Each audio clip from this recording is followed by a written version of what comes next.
ఎన్నికల సమయం దగ్గర పడుతున్నందున కార్యకర్తలందరూ సైనికుల్లాగా పనిచేయాలని పశ్చిమ నియోజకవర్గం ఎమ్మెల్యే అభ్యర్థి ఆనంద్ కుమార్ పిలుపునిచ్చారు. జీబీఎంసీ మాజీ కోఆప్షన్ సభ్యులు బెహారా భాస్కరరావు ఆధ్వర్యంలో 91, 92 వార్డుల కార్యకర్తల సమావేశంలో పశ్చిమ నియోజకవర్గం ఎమ్మెల్యే అభ్యర్థి ఆడారి ఆనంద్ కుమార్ పాల్గొన్నారు. ఈ సందర్భంగా ఆయన మాట్లాడుతూ ముఖ్యమంత్రి జగన్మోహన్ రెడ్డి మేనిఫెస్టో అంశాలను వివరిస్తూ ప్రచారంలో ముందుకు వెళ్తున్నట్టు పేర్కొన్నారు. 2019 ఎన్నికల మేనిఫెస్టో నవరత్నాలు ఎలాగైతే అమలు చేశాం, 2024 ఎన్నికల మేనిఫెస్టో కూడా అదే విధంగా అమలవుతుందని స్పష్టం చేశారు.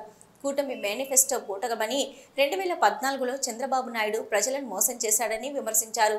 గత 10 సంవత్సరాలుగా ఎమ్మెల్యేగా గణబాబు నియోజకవర్గాన్ని పట్టించుకోలేదని విమర్శించారు. పశ్చిమ నియోజకవర్గంలో ప్రజలందరూ మద్దతు వైసీపీ పార్టీగా ఉందని, విజయం ఖాయమని ధీమా వ్యక్తం చేశారు. కష్టపడి పనిచేసే వారికి పార్టీలో గుర్తింపు ఉంటుందని తెలిపారు.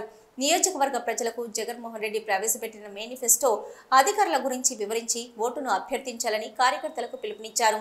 ఈ సమావేశంలో అబ్జర్వర్ పేడాడ రమణకుమారి, పలువురు నేతలు, కార్యకర్తలు పాల్గొన్నారు.